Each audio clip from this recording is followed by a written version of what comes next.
হাতে দেখলে সাদা ছড়ি, এগিয়ে এসে সহায়তা করি, এই প্রতিপাদ্যকে সামনে রেখে রাজধানীর বকশীবাজারে জাতীয় দৃষ্টি প্রতিবন্ধী সংস্থা উদযাপন করেছে ৬১তম বিশ্ব সাদা ছড়ি নিরাপত্তা দিবস।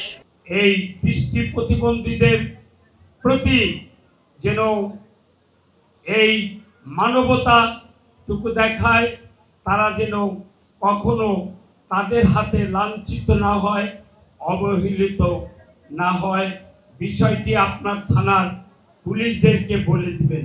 সারা বিশ্ব যেন আল্লাহ তাআলা আপনাদের সকল দুয়ার খুলে দেন আপনাদের জন্য, এবং আপনাদের প্রতি যেন আমাদের কোনো সহানুভূতি না থাকে, আমরা যেন আপনাদেরকে মানুষ বলে মনে করি।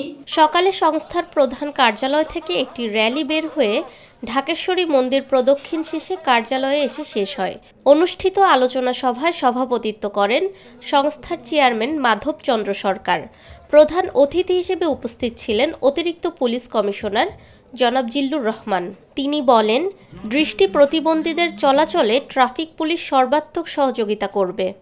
আমরা দেখি অন্যতম একটা পেশা, সেটা হচ্ছে ওনাদের লোকজন রাস্তায় দাঁড়ায়, আমাদের সহায়তা চায়, জনগণের সহায়তা চায়, যারা পথচারী তাদের সহায়তা চায়।